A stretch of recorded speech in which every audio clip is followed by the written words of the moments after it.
Christian, and today I'm looking at Luke 9, starting at verse 57. As they went on the way, a man said to Jesus, "I will follow you wherever you go." Jesus said to him, "Foxes have holes and birds have nests, but the Son of Man has no place to lie down and rest." He said to another man, "Follow me." But that man said, "Sir, first let me go back and bury my father." Jesus answered, "Let the dead bury their own dead. You go and proclaim the kingdom of God." Someone else said, "I will follow you, sir, but first let me go and say goodbye to my family." Jesus said to him, "Anyone who starts to plow and then keeps looking back is of no use for the kingdom of God."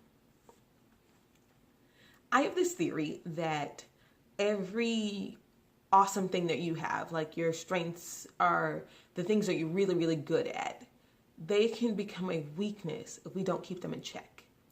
And I think at the top of the list of that is our life experiences. Our life experiences tell us where not to go. They tell us what things to go after, what things maybe to avoid. They tell us how to become better people. But they can also be a deterrent from going forward with God. You had something in your life that was absolutely amazing, and now you think nothing will ever top this, and so you keep holding on to that past. You kept praying about something and believing God for it, and it didn't happen, and you just kept praying and kept fasting and kept believing, and it never happened. And so now you're like, well, what's the point of believing for something else in the future? These things can hold us back from being able to see the awesomeness of God in our life.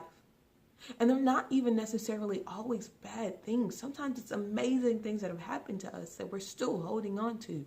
You're still reliving the glories of your high school and college years, or you had an amazing marriage that ended and you didn't want out of it, and now you're thinking, I can never have a better relationship going forward. Your parents died, and so those were the people that you relied on, and so now you're going, I can't rely on anybody else because they'll leave me. Sometimes it's things that we did, bad choices that you made, and you go, well, I mean, I've clearly messed myself up, so I can't go any farther from here. Like I've made myself unqualified at this point. Letting go of the past and going forward is sometimes the hardest thing we will ever do. And this is a hard passage for me to read because Jesus straight up looks somebody in the face and goes, if you keep holding on, I have no use for you. Now, the character of God that we know, the fact that he would say that to anybody is just almost unheard of. Like, it's hard for us to believe that those words would even come out of God's mouth. But he looks at us and goes, if you're holding on to your past life, then you're not holding on to me. And I can't go forward with that. If you put your hand to the plow, you said, hey, Jesus, you can have my life. Whatever you want, I'm going to do that. But you don't actually let me have your life. We can't go forward. It's not that I don't love you.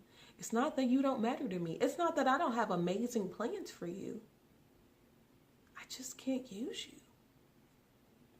I would hate to stand in front of the King of all kings and he go, yeah, I love you, boo, but I can't use you. Those are just words I don't want to hear. Which means I have to sit down in my life and go, God, what am I holding on to? What fears am I not letting go of? What future am I not believing for? Jesus, what's in place of you at the head of my choices right now?